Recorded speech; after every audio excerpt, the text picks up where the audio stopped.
and this issue of big tech censorship and the voice debate.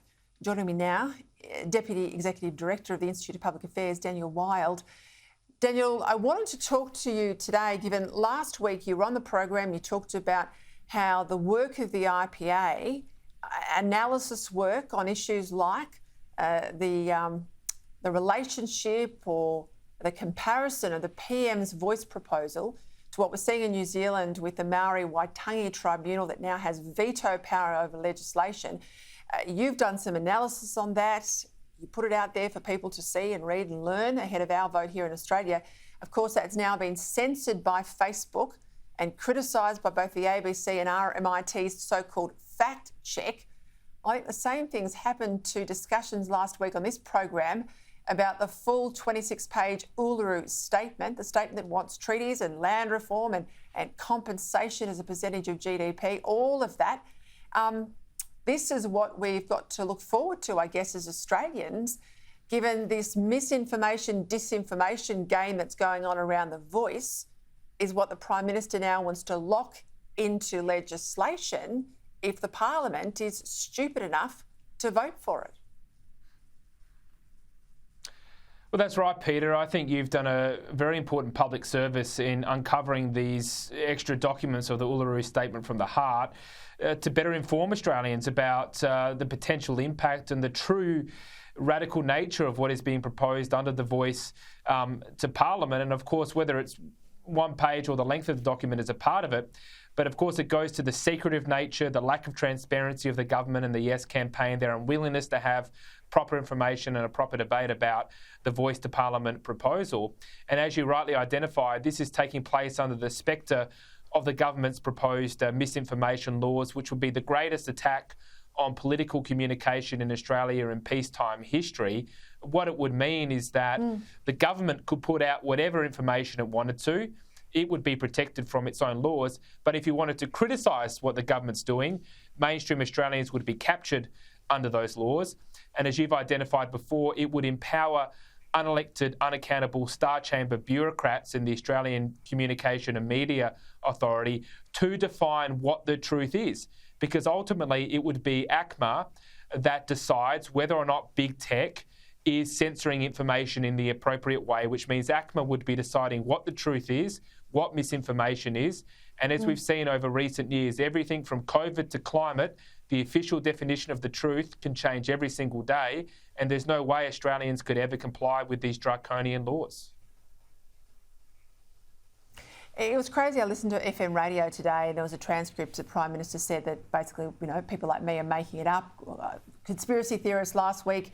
Now I'm a fantasist, I suppose. But what is at the heart of what we discussed last week with the Australian people is the fact that all I'm doing is showing him and showing the Australian people a government document from the PM's own National Indigenous Agency. They've been forced to release it by FOI. I didn't write it. I don't know where it came from beyond the government department. They issued it. I've just picked it up.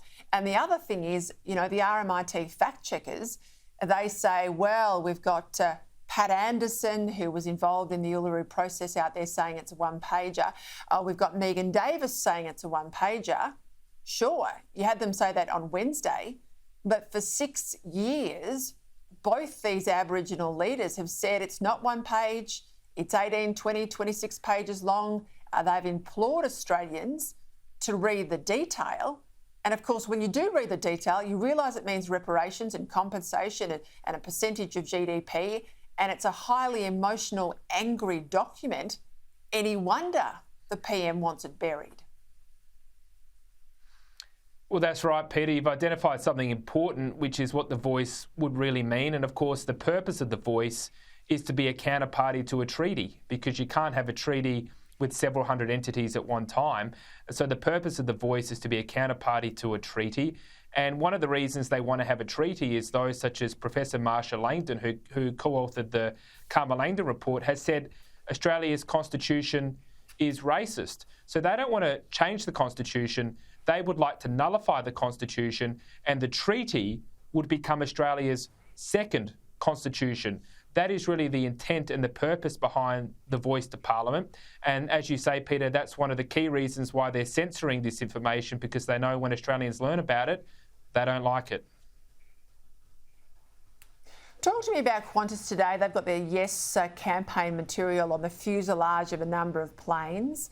But we've only just had polling that says 44% of Australians think big companies shouldn't campaign on this issue of the Voice. They should stick way out of it. They think it should be left to the Australian people. Around, I think it is 29% say, OK, fair enough, they campaign, but 44% say no way. This could well work against the Yes campaign, couldn't it? Yeah, it certainly could do, Peter. I think Australians have had a gutful of being lectured to by big corporates. Qantas is not the most popular company at the moment. The prices are going up, the quality of service is going down. Customers are sick of having the welcome to country every time they land somewhere. And now yet more money is going to be put behind this campaign, on top of the money being funneled in by big corporates like Wesfarmers and so forth in the middle of a cost of living crisis. So I agree with you, this could work against the Yes campaign, and Australians are sick and tired of this intervention by corporates and big tech, and just want to be left alone to figure it out for themselves. Daniel Wilding, thank you.